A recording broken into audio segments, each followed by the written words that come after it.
Guys, alam nyo ba ang pakiramdam na parang may sumusunod sa inyo kahit wala kayong nakikita? Ganiyan ang naranasan ni Ana, isang 24 years old na dalaga mula sa probinsya. Isang gabi, bandang 1:00 ng madaling araw, pauwi siya mula sa trabaho. Dahil wala nang masasakyang tricycle, napilitan siyang maglakad sa isang madilim na kalsadang napapalibutan ng mga lumang bahay at bakanteng lote. Habang naglalakad, biglang naging kakaiba ang paligid. Huminto ang ihip ng hangin, tumahimik ang gabi at parabang walang kahit anong buhay sa paligid. Nang lumingon siya, wala siyang nakitang tao. Ngunit ramdam na ramdam niya ang presensya ng isang napakatangkad at maitim na nilalang na nakatayo sa ilalim ng isang matandang puno ng mangga. Kasabay nito ang mabahong amoy ng lumang tabako, basang lupa at nabubulok na kahoy.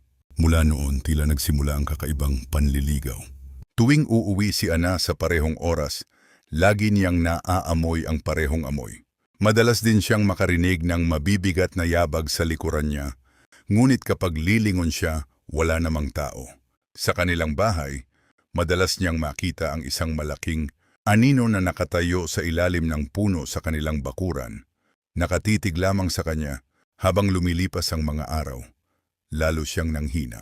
Isang gabi, habang natutulog, hindi siya makagalaw.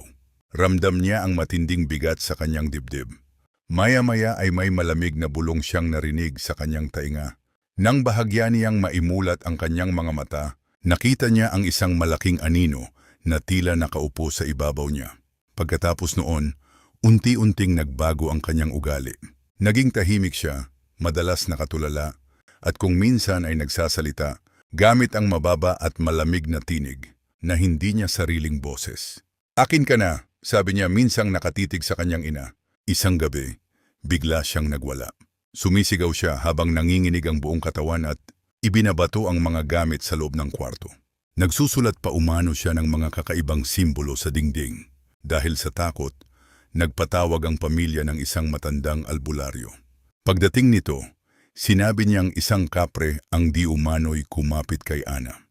Sa gitna ng pagdarasal at ritual, nagsalita ang nilalang gamit ang katawan ni Ana.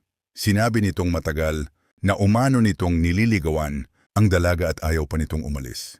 Matapos ang matagal na dasal, tuluyan ding humupa ang pagwawala ni Ana.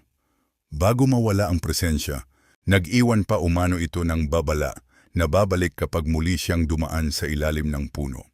Pagkagising ni Ana kinabukasan, wala na siyang maalala sa mga nangyari. Tandaan, ang kwentong ito ay batay sa mga paniniwala at karanasang ibinahagi ng ilang tao.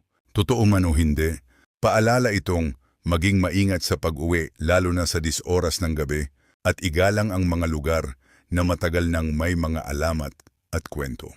Ano gagawin mo kung sayo ito nangyari? I-comment ang iyong kwento at huwag kalimutang like, share, at follow para sa mas marami pang nakakatindig balahibong kwento.